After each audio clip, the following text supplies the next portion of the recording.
This is Samir Singh Jaini again from the Digital Fifth. And today we'll take a bit of a sort of double click and go deep dive into ONDC and what it is and how it is going to impact the fintech ecosystem as well. Idea of the session is to make it more sort of inquisitive, early stage for the platform to come up. And it's still in the work, in the progress. I think few cities it has come up, a lot of action on the ground. I'm also not here to say that we know everything. I think it's all evolving. Think of it as in 2016 when UPI came, the frameworks were not known, how it will grow, and all of that was not known. And we learned it along the journey, right? So this is today's session is potentially for you to get a view on what it is. It is also a view to me to get your feedback and what it could be. And we'll be very, very happy to take your pointers. I know fintech ecosystem much better. And ONDC is again an area of evolution, right? So it's not that this is the last statement on me and I know everything. Not at all. Absolutely not at all. So feel free to give feedback on chat saying what you think about it. And over next maybe 1 hour we will go through it. So I'll try to ensure that we end somewhere around 40-45 minutes so that there's enough time for you to ask questions. And as I said that we are ever evolving. So we've spent some time understanding what the ONDC is doing, trying to figure out where the roadmap is. I've also tried to hear what the ONDC leaders are talking about as well. So I think it's a mix and match of whatever we've heard, learned in the market, but it's not perfect, as is the usual case with our sessions, which are open by nature and take your thought process. So with this, I'll spend a few minutes on the topic itself, and then do our understanding on fintech impact. And this is more like detailing of whatever we have understood and things like that. So we'll go through it, right? So I think I'll quickly introduce us. We are India's largest fintech consulting firm and potentially largest amongst Asia as well. And we've just finished 5 years and entered 6th year. I think this is a evolution. And I was talking to one of my friend in the ecosystem. I think building a consulting firm is one of the toughest things. So we are going through it. We are at it, but yeah. We'll talk more about it.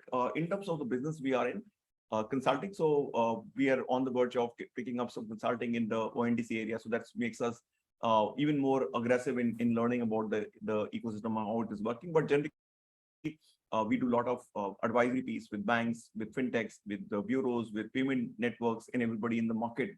But purely we work in BFSI segment and digital segment. So we'll talk about that. We do a lot of partnership in the area as well. Training, we are the largest trainers in potentially Asia in this business. And of course, in recruitment side, we've started the new segment of recruitment. We hire largely in this segment for our clients. The evolution has been all through. Today, we are a 15-member team based out of Mumbai and Bangalore, and we intend to grow very heavily in this next 2 years as the growth is very, very visible. Our customers come across board. So the reason why we have it today is because we were trying to schedule it and I realized that a lot of us are traveling on our side. So we just plugged in and we thought we need to finish it so that you guys have a first view on ONDC because it's evolving. And if your ecosystem or your strategies does not include ONDC, it's time to put some of these ONDC frameworks also in, because those who will enter ONDC upfront will have a higher chance because it's complicated. It's the same case as the way Yes Bank entered UPI early and has been leading it, right? So I think banks and fintechs who enter early in ONDC framework will do well. That's our tech. This is a set of customers we have across our consulting partnership and training and hiring business. They continue to grow, right? I think I just realized that some of the names are missing here. We've acquired more customers over a period of time. In terms of reach, we have many of you are from the ecosystem, so would know that you see us on LinkedIn, you see on YouTube. You see us on, a lot of you will be on WhatsApp as well. So if you have any need, be aligned with it in terms of communication, you want to choose some network, let's say email or whatever, you can let us know and you can go through it. So you can see us on YouTube, you can see us on LinkedIn, which is where we are much more active. Twitter is we are still weak, we don't get it there. And we are right now working on our annual report as usual. So you should see a big thing coming up. And we are also organizing a fintech large event in February and should around that. And we have connected with almost all the fintechs and banks in the market. On advisory side, we work on maturity models. So a lot of entities use us for building their digital maturity model. This sort of benchmarking, saying what the roadmap should be. It can be for a bank, it can be a fintech, anybody we work with across board. Strategies is very crucial for us. Building lending journeys, building payment journeys, all of that we do.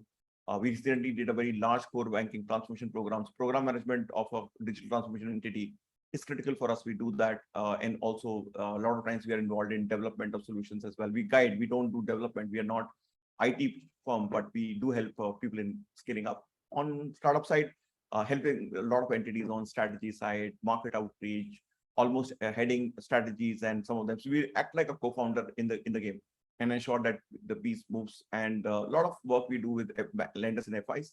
Security is very strong practice for us. People don't know us for that, but security and compliance, our other co-founder Shashank, who's not there today, is one of the strongest hand in the country. We can have a conversation with him. Open banking, again, we do advisory on API management, how the strategy is done, how do you build a neo banking, embedded finance, and all of that. Critical area for us. And research and content. Many of you would know our reports in the market, and we are really about to launch our credit card report, which is coming in maybe November, and then we have annual report. We'll have a lot of research papers linked to it. We do courses, so we are about to. I think our course is coming. The long-term course is coming in are almost. I think December 3rd. But we do a lot of trainings, open banking, digital lending. We do both for corporates, which is corporates like HSBC or Society General or DBS. Or Flipkart. Also, we do open where you can participate as well. So courses is critical for us. That's how we started. And of course, we do hiring business as well. So we hire for quite a few entities, including large banks like HDFC and others. We technically work primarily on leadership side or product management side or director level. We don't operate at a developer level or a basic analyst level. Now let's come to the critical topic why you are here, which is open network, ONDC, what it is and how it is going to work. And all of this session is largely to simplify it for you. It's not to, and today's session is not to a very deep dive into it, but high level how you understand the ecosystem and how it will play upon a fintech area, because many of you would be from a fintech area and you would want to understand here fintech mein kya hone wala hai, so that you are sort of really ready for it. So we'll talk about that. But the way sort of IMAP or SMTP did it for email, what HTTP did for worldwide, what UPI, for example, we were part of the UPI launch, it didn't appear to be as large as it would be, right? And in 2017, when we predicted that UPI will become larger than IMPS and all the other payment network, I think we are way ahead. But yeah, I think it's played out. Our expectations have played out well. But to be honest, 2015, when we were doing a framework with the NPCI as part of my banking days, we were only coming with use cases. So I the use case we had done was for taxis. The Ola Uber use case we had done, they're saying how it will work. Over a period of time, it has played out, right? So it's interesting. So ONDC is going to do the same thing for digital commerce. We just need to realize that a small player, let's say for example, we stay in Oberoi, and our next door is one of these shops which are delivering us medicines. And now these companies actually, Matthew, can you just ensure that everybody's video is off, right? Otherwise it will be difficult for them to follow. So in terms of that person, he's delivering to our house or to our building the medicines every day, every month. So technically, he must be doing maybe a 50 lakhs or 40 lakhs of transaction on a daily basis. But those transactions are done on call, and he delivers at home. Now, which means that there are iterations, there are issues. Sometimes a delivery issue, sometimes payment issue. There are challenges which they have. I also realized that there's a small shop next door which delivers to our tower. It's actually only delivering to towers around that, but has literally no digital presence, right? So it can't build this app. It is not able to, even if it is somebody is able to build this app, cannot sell it, right? So most of the mom and pop shops don't know how to sell. When, for example, we sell our training program as well, my training programs were available on ONDC and multiple guys could buy it. and I'm discoverable, it would have been easier. Today, discoverability is difficult because if you have to get it, we have to do a LinkedIn campaign or a Google campaign. It's tough. It's very expensive. So how do you ensure that these MSMEs, which have small shops, small setups, are also discoverable? Otherwise, you realize the fact that you go to Amazon and buy, or you have to call someone to get by. So it's no small shop kind of framework at all, which is what I think government is really, really looking forward. Just to give you maybe a framework issue, right, which is how the world has been operating. So, for example, you have all the providers of service. It can be, let's say, for example, all the restaurants delivering to consumers, and it can be through a platform, right? A platform like Zomato, where the service is coming. So you can have a platform which retains all the value. It can define what the procedures, controls, and of course, over a period of time, anybody who controls the central level can define what the revenues will be made by any of the provider and how the delivery will happen, all of that. So that's all defined. So all the value is retained here. And of course, both entities get some value, but the whole control is with the platform. There are also other frameworks where, let's say, multiple guys actually, for example, you see drivers, they are also on multiple networks. They are not never on one network. So you can have multiple networks also operating where the providers are working. So today, when you drive or when you look for a car, you typically actually book yourself on 2 or 3 three platforms, saying which one will work, right? So there is a framework which we even today use. So these are the places where at times it's suboptimal because pricing, for example, jumps up and down. It's all controlled by platform. It's actually not even in control of the providers. And that is something which is good right now, but it's not the ultimate aim. Ultimate aim should be everybody and should be powerful, so that the value is not treated at the center level. When the valuation happens, when the IPO happens, the whole value is centered into one entity. Whereas if you see the restaurant owners or taxi owners, you will find sometimes very unhappy that their monies have come down. So that's something which the government is trying to support through ONDC. I think so. Just look at the challenger issues. And many of you who are from salaried class may not understand or think about it. But I'm a small time player, right? We run our own consulting firm. And we do training which are B2C. Very difficult to get people to understand what we do because it's unique, very powerful, but difficult to communicate to people on our own channels. So I think we need to ensure that the challenges for the sellers, buyer and seller have to be on the same platform. So most of our selling happens on LinkedIn because we are very strong, whereas the customer also exists on Google. But you don't see us very strong in Google because that's not a great work we have done. We have to use our WhatsApp groups for doing that because that's where we are discoverable. So buyers and sellers have to be same platform, but sellers cannot be on all platforms. Very difficult. In terms of competitiveness, new sellers find it very difficult to sell, right? Maybe their product is good, but they don't have the distribution. So distribution is a huge issue with sellers, right? On day one, how do you sell? Do you have the traction? How do you communicate to the customer? You best of the products don't sell. And of course, platform also practice a bit of exclusionary behavior, saying that this is unique to us. Or maybe, let's say, for example, if you want to buy a particular product, it is unique for partnership with a particular platform. Let's say, you know what I'm talking about, right? And therefore, this is unique relationship you have to build, and you can't compete in other places. So platforms become keeper of value. They retain all the power as things be. And let's say, for example, you are a seller. You have to maintain, let's say you are working with 3 platforms. With each, you need to create a separate infrastructure, integrations. Let's say, for example, you have your own backend system, the payments, when they come, the 3 platforms or 4 platforms will give you different value, different point of time, different infrastructure. So it's complicated for people to maintain, sustain, and sort of scale. So it's complicated, right? From a seller perspective, accounting reconciliation is messy stuff for them, right? So again, challenges for sellers to grow. And if you look at, we have in India almost 6.5 crore MSMEs, and that's where the solution is charged at. It's not really a solution for somebody who's already a e-commerce giant and all. It's not for them. They know how to sell. They have been able to build the followership. They have their own set of customers. So it's not built for them. Will it benefit them as well? Of course, they will also have a role to play because ecosystem will grow with time.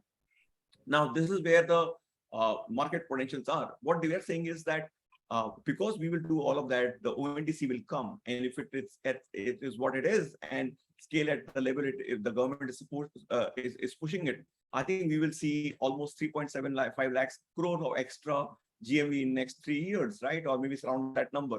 The number of purchases, number of new customers, buyers, number of sellers, it will be humongous, right? I'm not here to judge the numbers are right or wrong. We've picked up the data from ONDC strategy paper, but I think I'm not here to say it's wrong, right? It looks very much possible. Why can't everybody be on the platform? Because everybody literally is on WhatsApp. Everybody knows how to use social media. If you even when we visit our customer in villages, they tend to know a lot on this new age world as well. So and you realize that number of smartphones in India is increasing dramatically. So there are enough place, and of course, government being government, they also support trying to build something for people who tend to use feature phones. So they will be doing everything possible to ensure that maybe they'll burn an app even or a framework also within uh, the what is that the feature phone also. Yeah, I remember still long back we used to use it, so I'm sort of not remembering it. Yeah, but yeah, more and more or less guys will use it, and we know recently we're looking at how NPCI is working for even feature phones with this idea of burning an app into it, or working on a missed call framework, or working on a UPI 123, the Pay 123 app, for which we did some work recently. I think this is new world coming up. So ONDC is doing a fab job in those direction to bring more and more customers on, able to sell and buy. Now, if you look at the current world, only we scale what works, right? So only those commodities which can be sold at scale come up. But I think what we are right now seeing, ONDC saying what works at scale, right? So everything is about scale. So even if you are a small shop, if you come on board, you don't need to sell immensely to become profitable. You actually can be on the platform discoverable. For example, we all know that when we try to buy, we want to buy directly from Karachi wala for our biscuits, or let's say if you go to let's say small towns, you want to eat, let's say in Kanpur, you eat kallu ki chaat, right? This favorite, but they're not discoverable online. So they do local jobs and they don't go beyond that. So can they be on these platforms? And can we buy Thagu Laddu sitting in Mumbai, right? So that's what they're trying to work on, get everybody on board. Now, how does it work? We just need to look at the current structure, right? So if you look at the current structure, there are closed marketplaces available in terms of, let's say, for example, a platform exists. Let's say it can be on e-com platform or a taxi hailing platform, and there'll be buyer, they'll be coming on board there with their own app, and then in terms of sellers will be typically the taxi drivers, and these guys will be there's a complete closed loop, right? 1:1 relationship, literally. You go on that platform and buy. If you have to go to another product, for example, earlier last week we were trying to buy a OnePlus. It was available only on one platform, and you can figure out what the control points are. You can't go to another one. Whereas another guy will do another platform. So this is the world we are in. The value is siloed, and the world we are getting in is sort of unique, right? What we are saying is that we are talking about buyers coming on buyer applications. So this will be a one framework in which platforms will come up, which will work with ONDC. So you can be just on one application, and this application will be through protocols, open protocols, as they say, is that open architecture framework. The way UPI is, they will define the sort of minimum governance and maximum technology interventions is what they're saying. They will give you a protocol, how to integrate, what APIs to use, and across this board, then you will hit a seller platform. So your sellers will be on multiple platforms. So you may have entities which will aggregate sellers into one framework, and instead of hunting for customers, they'll bring on the network. And in this network, somewhere the buyer also exists because somebody is aggregating buyers. So there'll be multiple guys coming in. So there'll be entities which are going to sort of act like a buyer node. So they'll aggregate buyers onto the platform. There'll be entities which will be routing the transactions, right? So they'll be saying, okay, they will be like an API network in the current sense, maybe in some sense the way UPI works, right? So NPCI works and aggregates the APIs, or maybe in banks at times when they act like a PSP provider, they are actually working with Google and others. So there are aggregators you will see on board who will actually aggregate, who will actually do the routing. And then the sellers come on board. And then, of course, real sellers, real buyers will. So buyers will come into the buyer application, sellers will come on seller application. There'll be possibility that buyer and seller application will be same because they will play a multiple customer. So there what we're saying is that facilitator driven. So there'll be somebody facilitating only the buying side, somebody facilitating only the selling side, somebody facilitating multiple small pieces. So you can actually so the whole box can be created with multiple slices, and therefore you can cut and eat it. Even when you do a Ola Uber taxi booking, the underlying will be using, for example, map from Google. So the underlying frameworks will be get sort of segregated, and you can plug and play whatever. Let's say, for example, you were to actually take a delivery. Now delivery app can come as a logistic app, and it'll take care of another part. So this is basically segregating the value and seeing how each one in the ecosystem can actually create value. Now, what it means for us is that platform agnostic discoverability and trust, right? So, for example, you don't need to go to a particular platform only. You can go to any platform and discover the toolkit. You can actually figure out kahan pe you can go and find value. Right now you have so many silos out there. Those silos will get over and get unified, right? So you can actually go to one site and find everything. Today we don't, right? We today have to go to multiple platforms to find ourselves. Buyers and sellers today buyers have to go and download multiple apps, and seller also have to come onto multiple apps. That will go away. You will actually also be able to price yourself well. You will tell, this is the price I'm giving to you, and maybe this is the margin is available to you, right? So we can define those in the structure. Now on the ground, it is just MVPs just started in few cities, so it will take its own sweet time as the growth happens. But be ready for it. I think in 2-3 years, where it will reach is anybody's guess, but it will be impactful, and you need to be ready. And again, as I said, that align incentives to all stakeholders. So it will work for sellers, it will work for buyers. They'll not be able to somebody to control the whole value, right? Itna hi hoga, yehi run hoga, yehi kar sakte hain. That is not possible. It will be segregated. Now, you will also see most of the players also coming on board. I think I was reading Paytm is coming on board and many others. So there'll be everybody will enter and create value and see how they can sort of retain value themselves. Now, in terms of principles of this framework, and we'll come to the framework where how a fintech will get impacted. That will I come to next few slides. But framework wise, the platform itself will ensure that there are facilitators to it. It is decentralized, so it is definitely not. I'm not hearing and I'm not talking about is it going to be on blockchain, but it's decentralized. The power will be in multiple levels. It'll be open APIs, open source frameworks, open architecture, interoperable. So, for example, you can go through this route, that route. You don't need to go into one structure only. Otherwise, today you're focused. Minimalistic governance, right? So, for example, the ONDC itself is a company which has come up. It's a non-profit entity. The way you have NPCI, very simple structure, simplistic structure. But they will actually put some governing laws, governing structure, so that people don't go haywire. The data is not misused. Typical issues that they will govern and control. Everybody will participate. So idea is to have more sellers and more buyers. And we don't know where it will go, right? I think worldwide, this kind of framework has never come. So the way UPI was new to the world, this is also new to the world. It is an experiment in progress. And whatever energy levels we see, it's going to sort of scale up everything. And hopefully, because the footprints of so many sellers will come on digital side, I do believe it will have a positive impact for a fintech ecosystem as well, or banking ecosystem, because they will have more to track and more place to plug in their solutions. And of course, innovation will increase, because the moment you have India stack coming with multiple layers, cashless layer, this layer, that layer, each layer has increased value to the market. So similarly, I do believe that the value to the ecosystem will dramatically go up. So the way it is now structured is that you will have technically a platform on which the customer comes on, seller comes on, or buyer comes on. And this is the seller side and the buyer side. They will come on the platform. They will have option to go to another platform. So Samir will have an option to go to platform 1, platform 2, platform 3.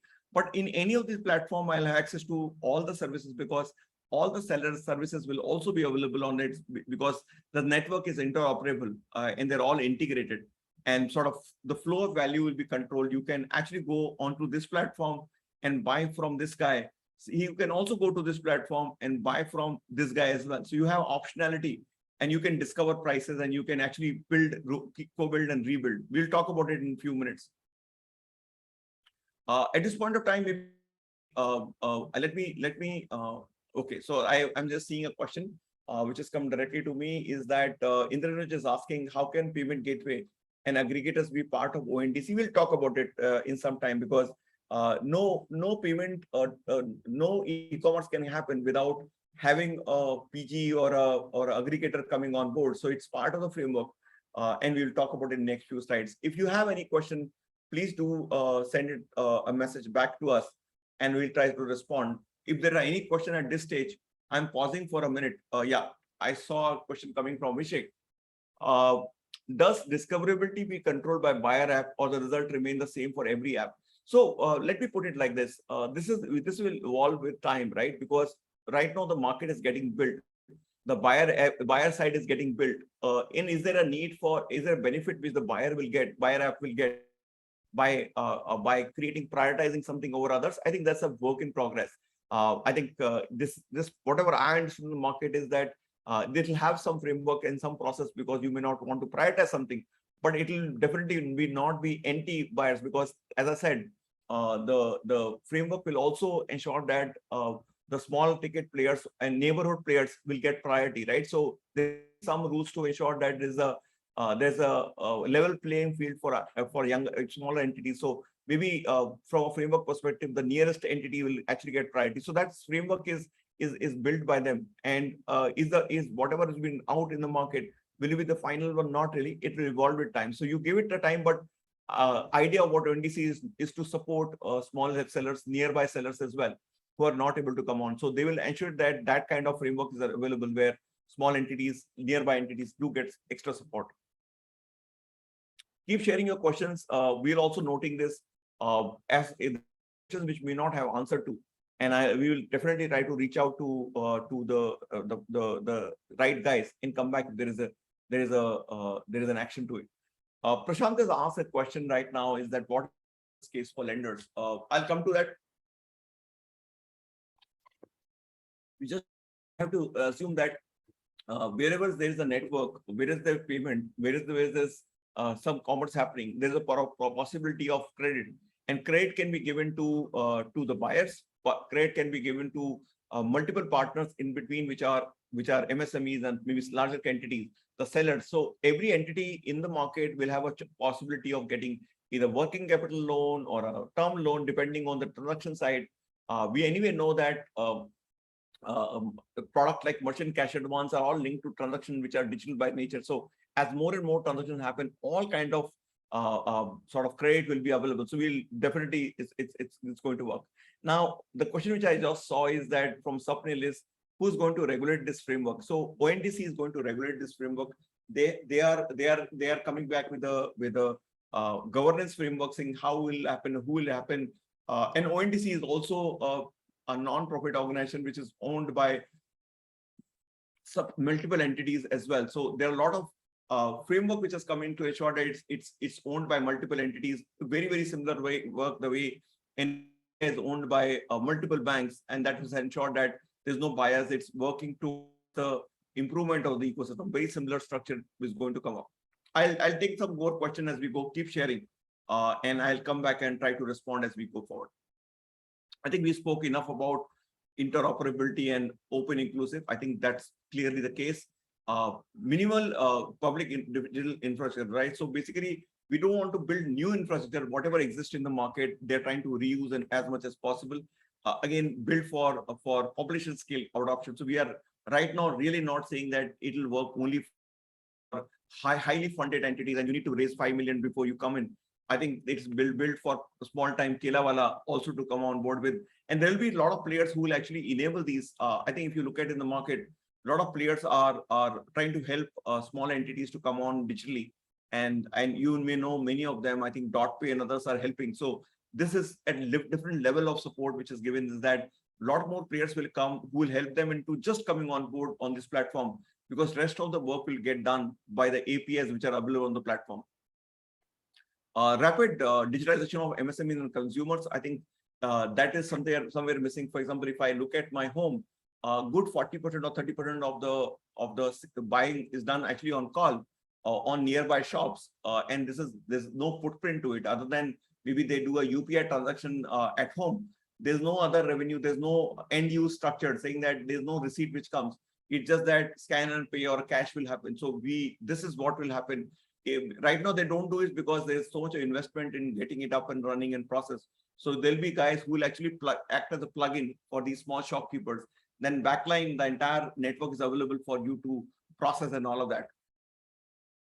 And I think any which way, so digital, so we have physical commerce will become digital commerce more and more. And along the journey, the way UPI through new use cases, this will throw new use cases as we go forward. I'm just thinking along that for us, maybe at ONDC at scale will give us additional maybe 50% of revenue on our training sales, which let's say we sell so many trainings in the market, maybe 50% will come through ONDC at one point in time, because we may still continue to have our proprietary sales framework, but this gives us additional way to make money. And of course, for any additional revenue, we will be very happy to give them some commission to the platform and the ecosystem as such. So everybody will price themselves in the ecosystem. Let's say, for example, if somebody is going to buy on the platform, let's say a mobile, and is done by Dunzo or somebody else, I'll pay for them separately. Today, it's all packaged and the price is already built in. What if I can actually have an optionality to pick up, let's say, what product I'm buying, and then I link it to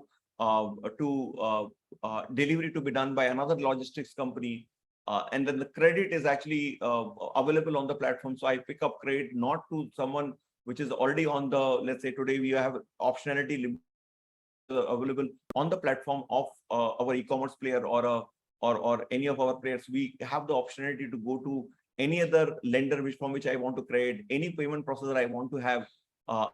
It's up to me. The choice is with me, right? So that's very unique, and it's something which will change the market as well, right? So optionality is what is given to the customer. It's going to work on open protocols and open source APIs. I think they've already, backend protocol is what is used. I think BEKN or something, BEC and something like that. So you can have a look at that. Backend platform, backend APIs framework is what they're working on, and amazing stuff, right? They got incorporated only I think a year back, but they have grown and launched is amazingly. So I think there's a wherewithal of the government behind it and so much support, right? I think in terms of low cost ideas to ensure that everybody is discoverable but at a very low cost, and yeah, community level led.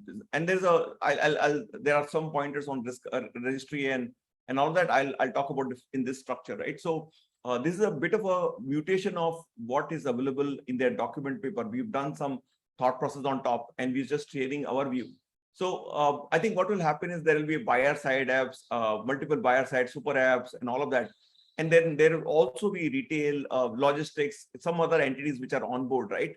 And there will be gateways. So I was talking about the supermarkets, kiranas, big companies, all of that, providing their services through these seller side apps, aggregators, and all of that.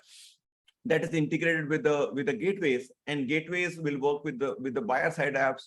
So the retail buyer or MSME buyer or corporate buyer, anybody can buy, right? It's not really built for a particular entity. It can be why won't a corporate buyer be able to buy on the same framework which retail guys can? So I think this framework, so even today, for example, when we print our cards, despite being a fairly large on the buyer side, we work with a local player, right? So discoverability is yaar dhoond ke aaya, dekh ke aap kisse print kara sakte hain, right? That's how it works. I think this framework ensures that discoverability is taken care of automatically. So a corporate buyer or anybody can come on board the network, use the app will go through gate, and I will be able to search for any nearby product or whatever searchability you want to bring. Now, how does it work is takes care of registry. It will have the ONDC network will provide their own policies. There'll also be reputation ledger saying that boss, who's good, bad, ugly, the way you have on Amazon, rate everyone. So that will be available. A lot of ledgers will be available. Your own data will be available across all platforms put together. There'll be sort of network interoperability, because there'll be multiple gateways as well. There'll be multiple apps. So how do you ensure that if you're on one app, you are still discovering everything else? So those frameworks are built. And of course, there'll be a sort of payment processor made available. I, of course, really believe that there is a gap there, because when B2B transactions happen, does get very complicated, and you need a payment gateway for corporates.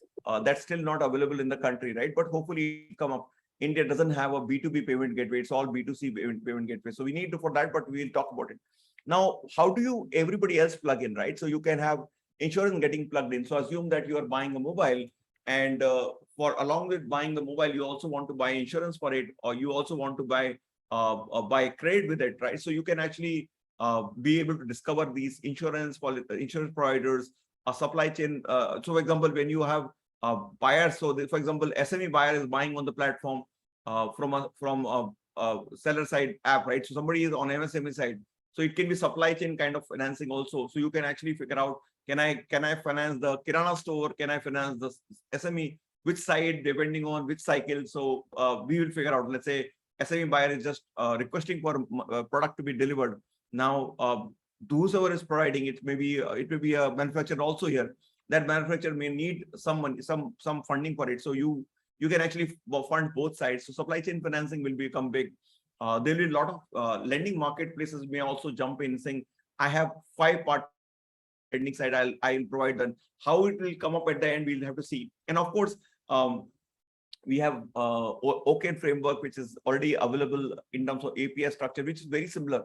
The difference between OK architecture and ONDC architecture is, in ONDC works on, let's say, backend protocol, but backend protocol is controlled and managed by ONDC, which is good. Whereas in OK, we don't have a Credol, obviously, is the entity which supports, but it's not structured the way maybe we have structured ONDC, which controls and is trying to promote it. So I think OK protocol will also get embedded. So anybody lender wants to come in will be able to use this OK APIs and plug into it in different points. So which area, which structure in the checkout page you will come, or we will, before you buying a product, you can lower your eligibility and then go ahead and buy and then get an option. I think those are the frameworks which we'll see with going forward. So it is work in progress, but yeah, I think it looks natural that all the credit products, insurance products, and maybe even all the payments will also get built in and embedded into the journeys. And with this ONDC network, with reputation and all controlling it, reputation ledger will also ensure that the lenders will also get rated. So we'll see that coming up naturally, very, very, very large, right? So I think I'm Matthew, please okay, I just saw. Please do share your feedback if you are looking at. So ONDC session which we are doing today is based on the feedback which we received a few days back from many of you, that ONDC is an area unknown and you would want us to do session on that. So we would love to do more sessions like that. If you believe that we should work on a newer area, maybe account aggregator we did long back, or okay, we did long back, you want to do us to do that, or maybe you want us to do something on PCR, or for example, we've done some session recently on regulatory changes. So there is a sort of double down on that. You want something else from us, please do let us know. And of course, all those who will share us the feedback will get also this document which we have built. A lot of it is not proprietary to us. We have picked up the framework of ONDC and whatever we have read, because it's not us. We are a market maker. We are not the provider of this service. But some of the thought process on what we can happen in the market is something which we have built on. And we'll be happy if you share your feedback and help us improving our presentations much more. And we read every one of your feedback. Don't worry. If you give feedback, we go through it, and we work always to ensure that we provide something fresh to you. Now, a lot of people will say that, will it take care of data security policies, all of that, right? So for example, data security will be at transaction level, the way you have data not getting stored. So those frameworks will come up, processes will come up. We will not be able to misuse the data. Anybody will not get in saying, okay, gateway will provide the data to third parties at cost or something like that. That's not available. It has to be based on the customer consent. The DAPA architecture is definitely on the table. So without DAPA architecture framework, which is consent is given by the customer to share the data for a particular purpose, it's not going to work. ONDC itself cannot view transactions data. Okay. That remains within the buyer and seller app. So ONDC itself will not be able to aggregate and say, okay, I will tell you what to do. I'll please share all data with me and I'll store. That's not going to help. And as I said, that everything is consent based and bound by limitation of purpose. So DAPA architecture is always clear that you can't take data and use it for any purpose. You have to tell for what purpose you need data, and you have to retain only for the period. for which you are allowed to retain. Now, benefit seller side, for sure, wider option for value chain services. So you can sell through multiple value chain. You can also buy your product at real time if you that be will be true.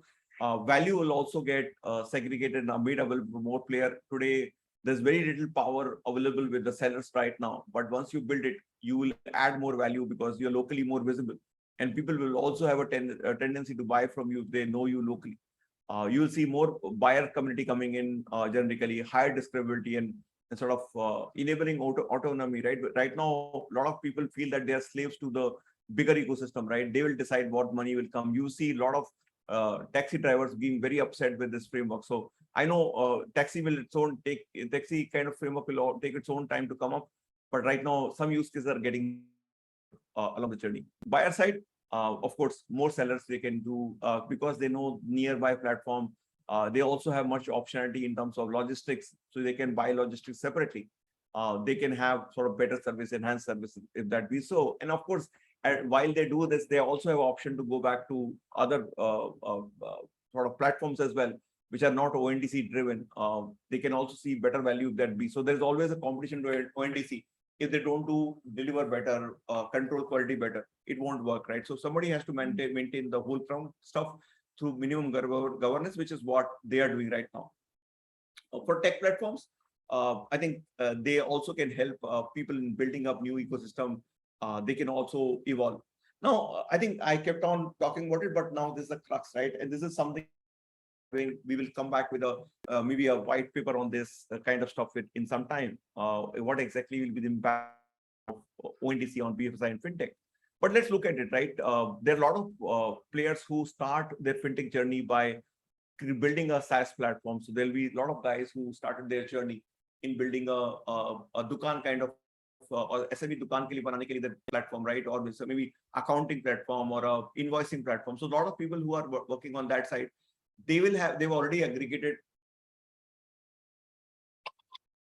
a lot of merchants already. So they may actually onboard and bring their merchants on board because in many cases they will already be holding the SKUs as they also integrate with GST framework. So you see SaaS platforms actively getting on board and getting integrated because their merchants otherwise will go to some other player for integrating them and come back to their SaaS platform saying, boss, integrate with me. So CRM platforms or accounting platforms will have a great value.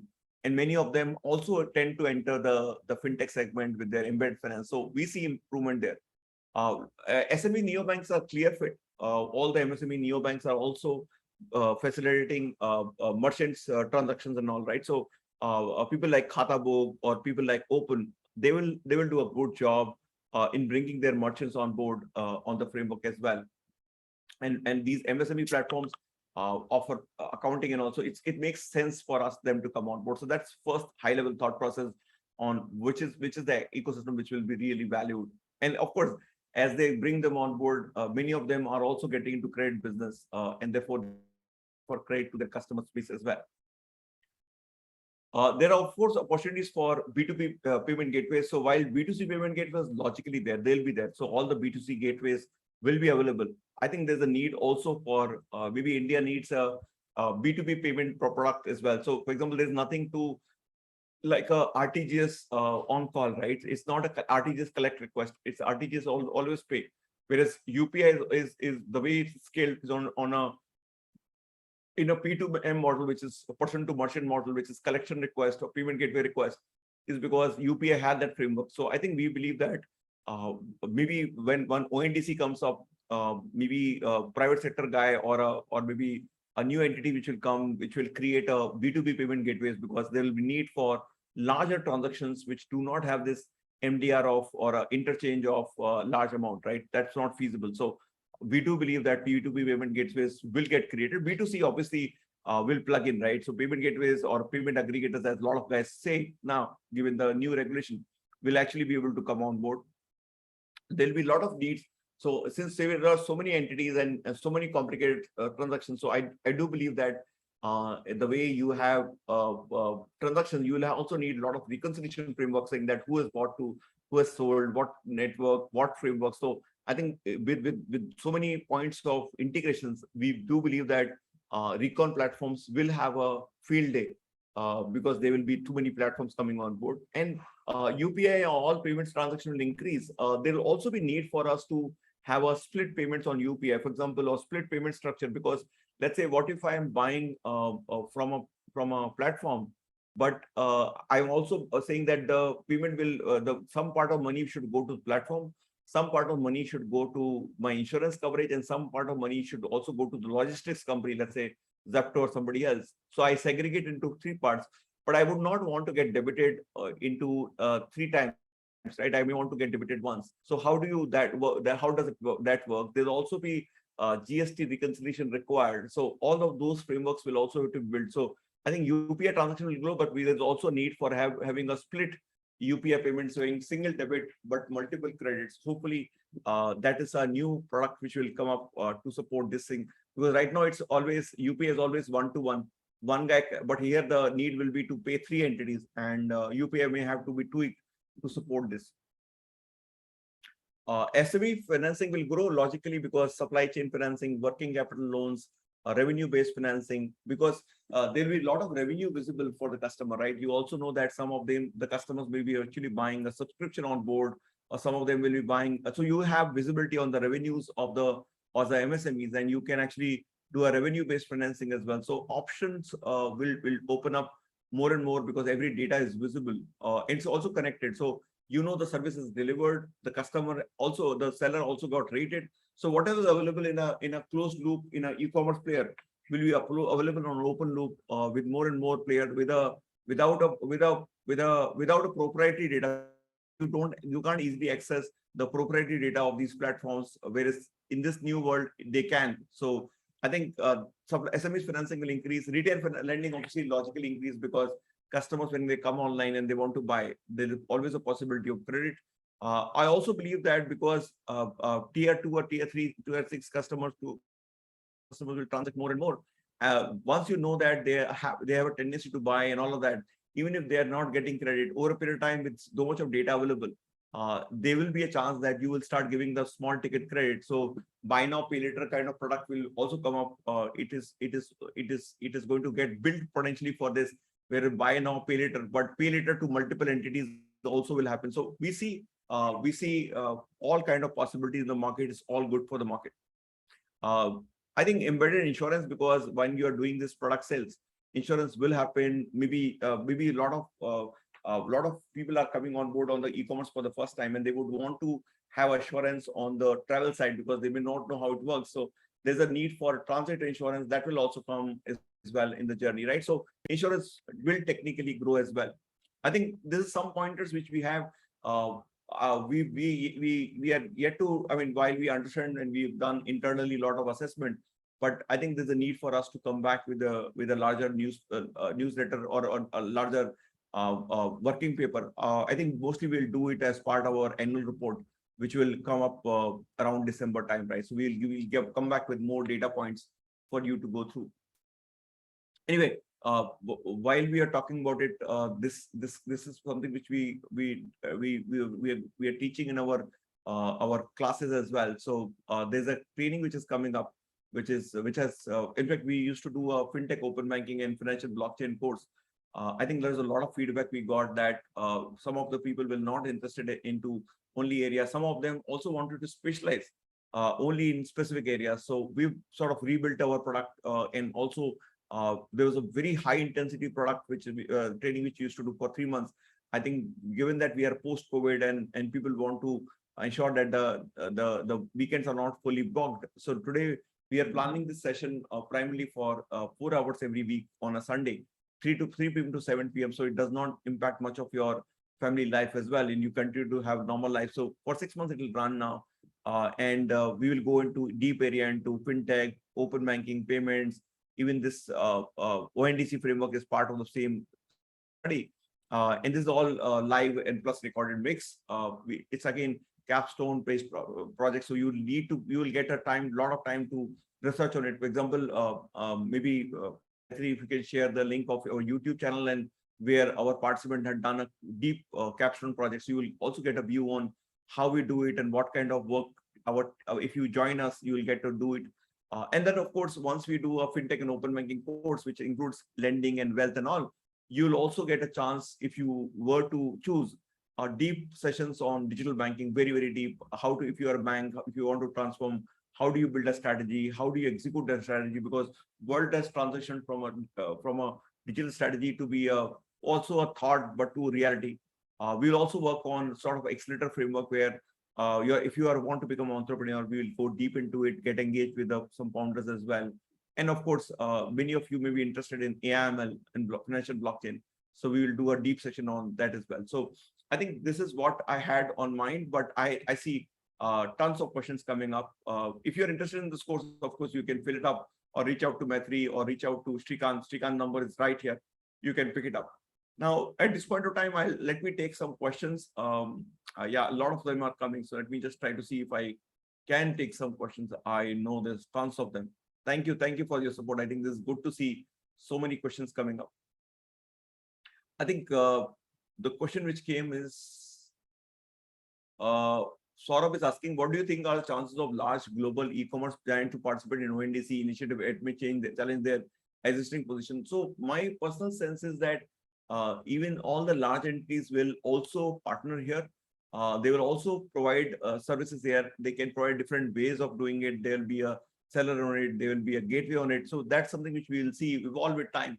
But point is, if somebody can sell on any platform, they would love to sell, right? So as long as they can get some more growth through this framework, why would they not do it? So I do believe that all the large players will also come in. Every day I see some news article that this giant and that giant. I'm not call out in this session right now on the current status because it will make it complicated. We will also move to names. The focus was only to give you a framework, but I do believe that all the giants will also come in because who doesn't want to be part of the innovation? Who doesn't want to have another channel on which they can sell, right? So I think the question which is asking is, since ONDC is only search and discovery with the transaction not happening there, will it ever gain the transaction? No, I think sort of, I don't think that will be, transactions will get executed. There's a plan of delivery as well. So it's not a search engine, it's actually execution as well. So the framework will be actually of end-to-end fulfillment. When they talk about that, the backend, wherever, so right now in some status, you will see that part of the stuff is done on discovery side, but there will be execution. It's about fulfillment. So it's going to be full. Otherwise, it's of no significance. How will I sell e-commerce and all if the transactions are not happening? So this product is actually for e-commerce, actual transaction, not for only views. I think I have responded to even convert your question on what is your opinion with respect to existing marketplace, what will happen? Yes, Samir, thanks. Thanks, Kanwar. Then the question is coming from Neeraj, which ecosystem it will target, where the benefits of ONDC will be reached rural and semi-urban areas who have limited infra awareness and contactability. So let's look at like that. This whole product has been built for that rural ecosystem or that semi-urban ecosystem where, or maybe even in cities, you have shopkeepers who are not able to go digital, right? So it's for everyone. And we also realize that worldwide, people, even when they don't, I mean, look at some of the countries like Myanmar, the entire e-commerce happen on Viber, or it happens on maybe Facebook, right? Because it goes through chat where you send sheet details. So I think world is moving, even small cities are moving towards that. It's just that they don't know how to come on board. Everybody wants to sell online, but they don't know how. I think it will impact. It's primarily built for places which have limited infrastructure and connectivity. It's going to solve for that. Overnight, it will happen, not really, but I think this government has done a fab job of Jandan, availability of data at all nook and corner. I think the mobile pricing is also an availability of so phones has also been, smartphones has been good. So we do see it reaching everywhere. I think then I saw a question from Murli. What are your views around similar to how GPay, PhonePe, and WhatsApp dominate from customer-facing app to UPI? Will ONDC also result in few dominant players capturing the bigger share of the market? Yeah, just one second.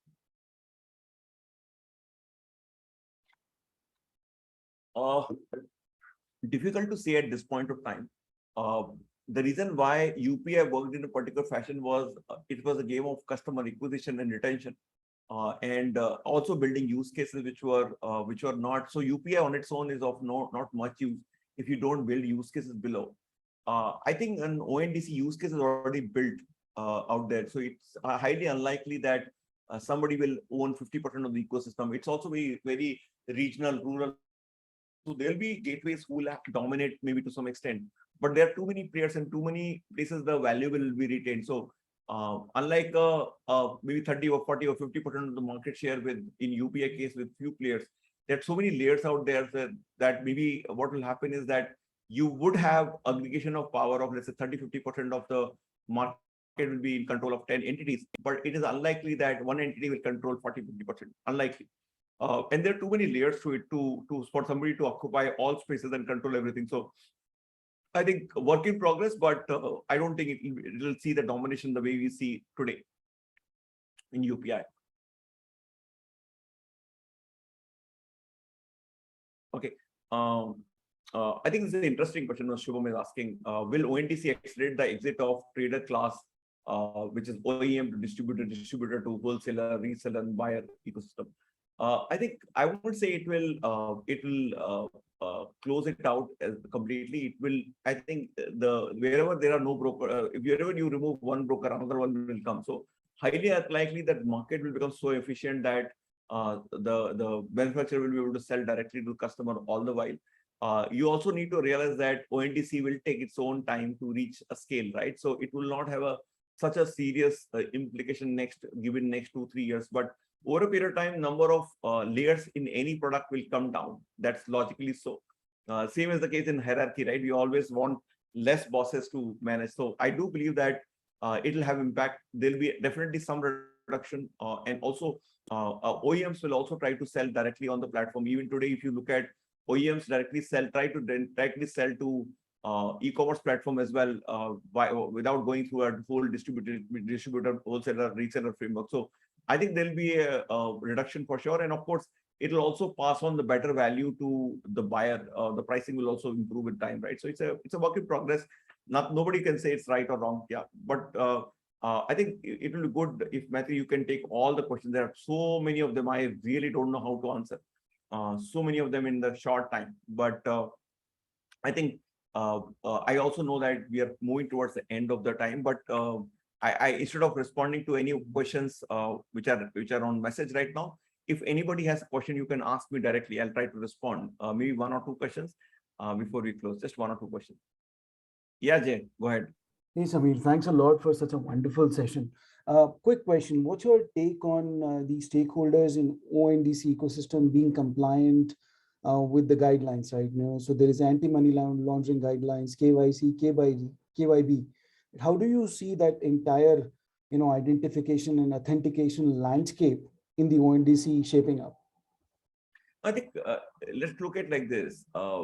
Everything takes its own sweet time. So my sense is that, and they're also very careful. They're not launching pan India immediately. They're going region by region. So I think they have this sort of framework, governance framework, regulations. The way you have never had a UPI app going haywire, the way you have a lending app going haywire, you don't have a UPI app going haywire, right? So that's because the controls which is put in by NPCI, right, and backed by RBI. So I do believe that those regulations which are not very complicated to do will take care of it. And of course, there's an opportunity for people who are providing this KYC, KYB service also to come on board and provide. So that will be again acceleration of service for them. So I don't think it'll be easy for them to implement. Itna aasan hota to koi bhi kar leta, but it'll stabilize in maybe 3 to 4 years, and we'll still have failures because there are too many layers in between. But I mean, I don't know if you know, failure rate of UPI is pretty high, but people still tend to use because it works beautifully and it's low cost, right? So we'll find, everybody will find their own way. As long as they can actually find value in it. Maybe it reduces pricing and it allows you to sell more, right? So we'll see. Thanks, Amir. Helps. Thanks. Yeah, Indranuj, please go ahead with it. Hi, Samir. Thanks for the session. Can you hear me? Yeah, I can. Can you shed some more light on how payment aggregators and gateways will have a role to play? I mean, I know you mentioned about how they will be, providing their gateway for B2B payments. Can you, explain something more on it, like how they can be integrated and they can be well part of the process? I think what I understood is that you would be part of the payment aggregators, will be part of the registered service. So you will be available on the checkout pages technically. Otherwise, how the transaction will happen. Only thing I was trying to say is that split payment and all is something that has to be seen, because you may be taking service from multiple. So how would it work is something which you still need to see. But all PGs and PS will have a huge role to play on making it successful. So I do believe that all these players will be available on the checkout places in every place else where they can help in transaction processing, right? So I think a field game for them, right? Field day for them. They exist because everybody is, so it's basically POS is getting replaced by PG, right? That's what is happening. So while POS come down, PG will go down, right? That's what will happen. Okay, thanks for this. Yeah. So I think Matthew, you can share the feedback again, and anybody who needs a deck can pick it up if you send the feedback. And of course, if you are interested in, many of you would maybe interested in joining our course, please go ahead and share your details on the details, and we'll reach out to you if you want to participate. We are also bringing a very large program in February. A very large, okay, very large program, and again content-oriented program coming in February in Mumbai. And would be very happy if you would want to join there. And anything else you need anywhere else, please share your feedback, and we'll try to see if I can cover up as part of our trainings or as part of webinars as we go forward. With this, we close. We have already crossed a bit of our time. Thank you for your patient hearing. Thank you, guys.